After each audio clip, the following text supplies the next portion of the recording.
I used to tell myself I was different. Unlike the mindless masses glued to their screens, I was disciplined. I scheduled screen time. I color-coded my productivity apps. I read books, physical ones, not just Twitter threads. My phone was just a tool, a helper, a digital assistant. Or so I thought. From the outside, it looked like I had everything together. My feed was clean, curated, minimalist, even. Black and white photos of coffee next to paperbacks. Time-blocked calendars. Motivational quotes in sleek Helvetica. People commented things like, goals, and, wish I had your focus. But what they couldn't see were the cracks behind the filters. They didn't see the dozens of just checking moments that hijacked my focus every hour. The twitch in my hand when I woke up, reaching for the screen before I remembered I was alive. They didn't see how I justified wasting hours because I called it research. Or how I'd scroll through someone's success reel and feel this tight coil of inadequacy that I never admitted to. The truth? I was living in a digital trance, dressed up as discipline. I had tricked myself into believing I was in control. But really, my phone had been the one holding the leash the whole time.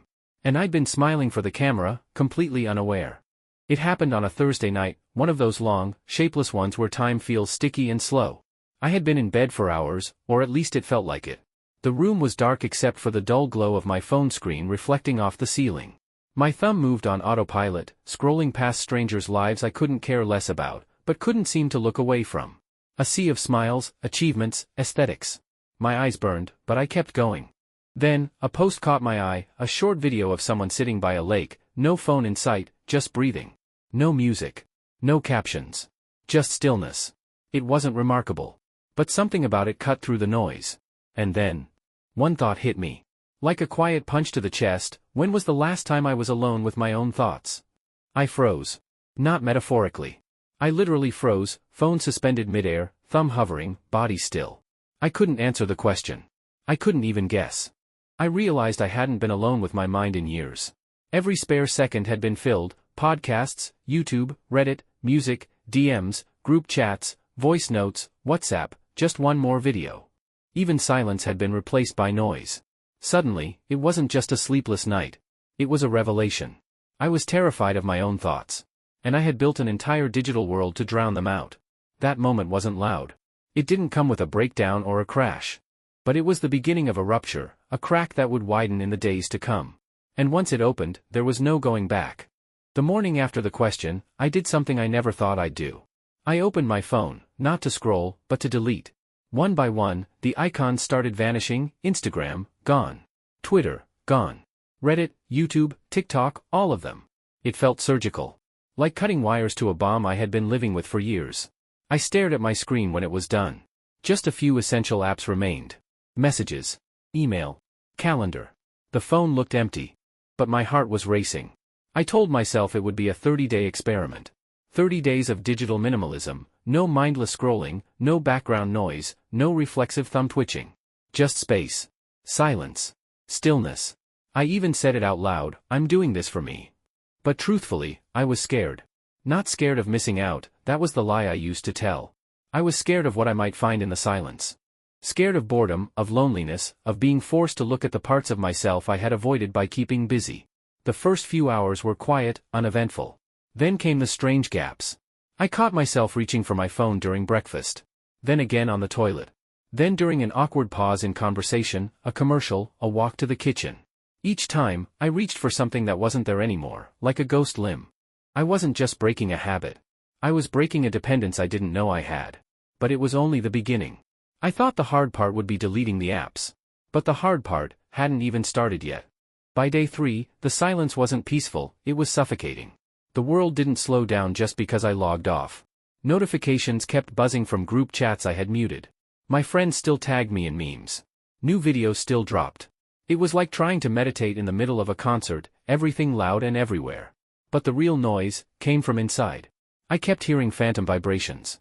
I'd feel a buzz in my pocket, reach down, nothing. Again. And again. And again. It wasn't a glitch. It was withdrawal. My nervous system had been rewired to expect dopamine every few minutes, and now it was starving. I found myself staring at walls, pacing, opening the fridge without knowing why. And when the boredom hit, I thought, this is it. This is the hard part. But I was wrong. Boredom was just the decoy. What really crushed me was the silence. Not the absence of sound, but the presence of my own mind. The thoughts that rushed in were unfiltered, sharp, and unfamiliar. Memories I hadn't thought about in years. Questions I didn't want to answer. Regrets. Insecurities. Flashes of conversations I had mishandled. Dreams I'd buried. It was like someone had turned up the volume on a part of myself I'd been keeping muted for a long, long time. One night, I broke. I grabbed my phone and hovered over the App Store. My thumb was trembling, not dramatically, not cinematic, just subtly shaking, like my body was negotiating with itself. Just a little bit. Just for 5 minutes. I could reinstall. Check one thing. Redelete it. Who would even know? But something deep and quiet, stopped me. Not pride. Not discipline. It was a flicker of curiosity. What if this pain wasn't something to avoid, but something I needed to feel? So I put the phone down. I sat in the dark. And I listened to the silence, like it was a language I was finally learning to understand. Somewhere around the end of the first week, something strange started happening. The silence, once unbearable, began to settle. Not like peace. Not yet. More like a fog lifting. And in that fog, I started seeing things. At first, they were just thoughts. Moments I hadn't processed. Times I laughed too hard just to hide discomfort. Memories I had buried so deep, even my scrolling couldn't reach them. But then came one memory. A sharp one. One I didn't expect. It was the day my friend passed away. A year ago. Maybe more. I couldn't even remember the exact date. I had posted a tribute that day, black and white photo, heartbreak emoji, some kind words. Everyone said it was beautiful. But what I remembered now wasn't the post. It was how, less than an hour later, I was watching cat videos to feel something else. I never really grieved. I just kept scrolling. And it hit me, my phone wasn't just a distraction. It had become a shield. A shield from pain. From stillness. From truth. All those endless hours online, they weren't just habits. They were defense mechanisms. Every swipe, every click, every looped reel was another layer of noise to keep me from hearing what my heart was trying to say. And when the noise was gone, the grief surfaced. Not just for my friend, but for all the tiny deaths I'd skipped, the dreams I'd let go of. The time I lost pretending I was fine. The version of me I'd abandoned in pursuit of being plugged in. That day, I didn't cry for 5 minutes. I cried for everything. And when it stopped, something inside me felt cleaner. Not fixed. But cleared out, like I'd finally dusted off a room I hadn't entered in years. Digital minimalism wasn't just a detox anymore. It had become a mirror. And I was finally starting to see what I'd been avoiding all along. The first few weeks of silence were filled with anxiety, grief, and raw self-reflection. But then, slowly, something started to shift. At first, it was subtle. A moment of stillness here, a brief spark of clarity there. But one morning, I woke up and reached for my phone out of habit, and stopped myself halfway. I didn't need to check the time, the news, or my messages. I just sat there, in the quiet. And then, without warning, my mind shifted. Ideas came rushing back. Big ones. Unexpected ones. Not just the fleeting, half-baked thoughts that used to surface in between scrolling sessions, but real, clear, actionable ideas. Creative ideas that had been buried under the noise for years. I grabbed a notebook. I grabbed a pen. And I wrote. 4 hours. It wasn't just writing, it was like rediscovering a muscle I hadn't known I'd atrophied. I remembered things I used to love, things I hadn't done in ages, painting, journaling, brainstorming ideas. Tinkering with side projects I'd always dismissed as too much work. These weren't just distractions. They were the parts of me I'd abandoned, buried under the weight of digital demands. And now, in the absence of the constant influx of noise, they had room to breathe. I couldn't help but feel both humbled and amazed. I had been so convinced I was busy. But I wasn't busy. I was overwhelmed. Distracted. Stagnant. The creativity I had been seeking in every corner of the internet was inside me all along. It was as if the silence, the absence of external input, had created space for my internal world to burst out, like a dam breaking open. I didn't just feel inspired. I felt free. Free from the endless cycle of comparison. Free from the pressure to be constantly plugged in, constantly updating, constantly performing. For the first time in a long time, I felt like I could create for the sheer joy of creating, not to fulfill a checklist or an expectation. It wasn't all smooth sailing. My confidence still wavered. I still questioned if I was doing enough, achieving enough. But the difference now was clear, I wasn't just doing. I was becoming. And in that stillness, I realized, I hadn't just freed myself from my phone. I had freed myself from the idea that I needed to be someone else. I could finally be me. I thought I had it all figured out. I thought I had broken free from the grip of my phone, from the digital noise that had once defined me. But then, out of nowhere, the algorithm found me again. It wasn't a massive relapse. Not a grand, dramatic moment where I threw my hands up and went back to my old ways. It was quieter. Sneakier. The kind of betrayal that creeps in when you least expect it. It started with a text. A friend, someone I hadn't spoken to in a while, sent me a link. "You have to watch this," they said. "It's mind-blowing." Normally, I would have ignored it. I was better than this, right? But I opened it. Just to see what it was. It was a video, one of those high-energy motivational speeches, filled with promises of success, wealth, and hustle. The kind that would usually make my blood boil, but not this time. This time, something inside me stirred.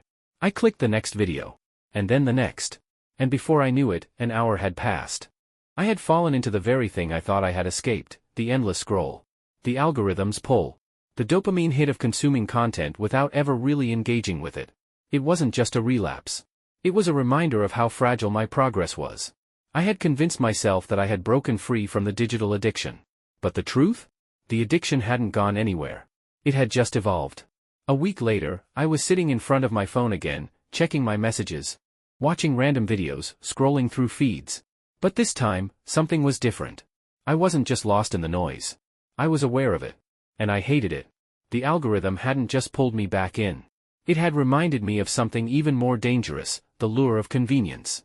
Of escaping the discomfort of being present, of sitting with my own thoughts, of confronting the truth about who I really was. I wasn't just facing the temptation to relapse, I was facing the idea that maybe I was always going to be caught in this cycle. Maybe I wasn't strong enough to escape it after all. But I wasn't ready to give up. Not yet. It was one of those rare, quiet moments, the kind where the world outside fades and you can finally hear your own heartbeat. I had been pacing around the house, mind racing, caught in the tension between my progress and my relapse. And then, out of nowhere, I found myself standing in front of the bathroom mirror. For a long time, I just stared at my reflection. It wasn't dramatic. There were no tears. No epiphanies. Just the hum of silence and the quiet buzz of realization. But the longer I stood there, the more I felt a shift, like the layers of the person I had been were peeling away one by one. I looked at myself, really looked at myself, and for the first time in a long time, I didn't recognize who I was. I didn't recognize the version of me that had been so obsessed with being productive, so obsessed with being seen, so obsessed with doing rather than being. I didn't recognize the person who had used the noise of the digital world to avoid feeling the discomfort of being present in my own life. I hadn't just been addicted to my phone, I had been addicted to validation. I had been addicted to the idea that my worth came from my productivity, from how others saw me, from how many likes I could get, how many followers I could collect. I had turned my life into a highlight reel, editing out the parts one thought weren't good enough. But now, in this moment, I couldn't look away from the raw truth. I had become someone I didn't like. Someone who was chasing external validation instead of living authentically. Someone who was constantly running away from discomfort, from deep, unprocessed feelings. I had used digital noise to fill the emptiness inside me, but the emptiness never went away. It just got louder. The reflection in the mirror wasn't just me. It was the version of me that I had created to fit in, to keep up, to be successful. But it wasn't the real me. And in that moment, I knew that the work wasn't just about digital detox.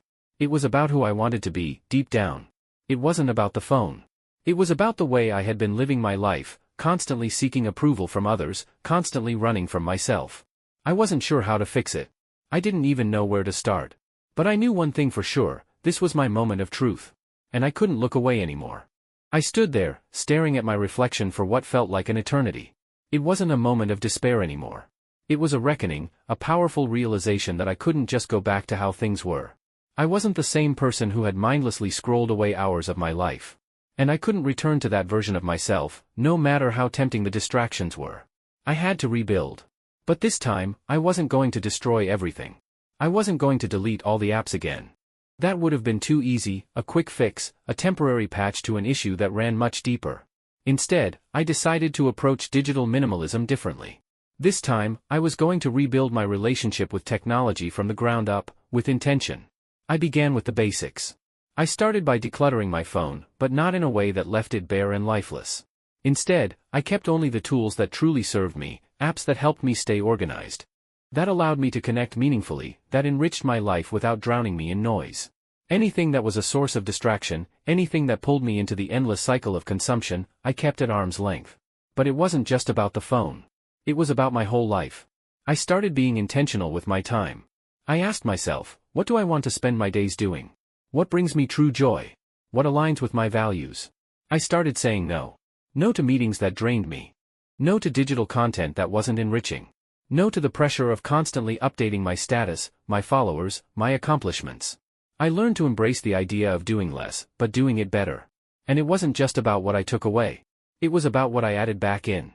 I started making time for the things that truly mattered: reading, writing, exercising, and connecting with people face to face. I began to nurture the hobbies I'd forgotten, the ones that didn't demand an audience or a perfect outcome. I wrote more. I painted more. I laughed more. Each day, I felt a little more like myself.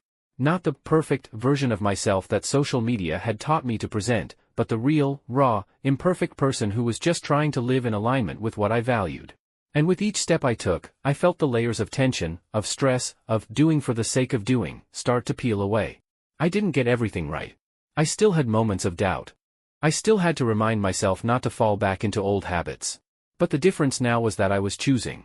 Choosing what to engage with. Choosing what to keep in my life, and what to let go. For the first time, I felt like I had the power to shape my own experience, not be at the mercy of the digital world. I didn't just want to live my life. I wanted to live it intentionally. It took weeks. No, months. Maybe even years to truly understand what I had learned during this journey. I had thought the problem was simple: my phone was too distracting. Digital life was too overwhelming. If I could just escape the noise, I would finally be at peace. But the deeper I went into this experiment, this transformation, the more I realized, it was never about the phone. It wasn't the device. It wasn't the apps.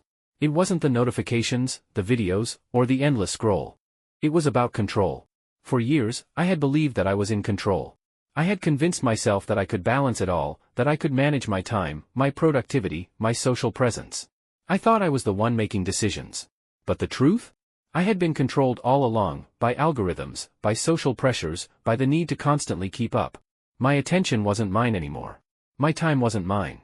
Even my thoughts weren't entirely my own, shaped by the constant noise that bombarded me. From every angle. Digital minimalism had never been about eliminating technology. It had never been about running away from it. It had been about reclaiming control. I wasn't a passive participant in my own life.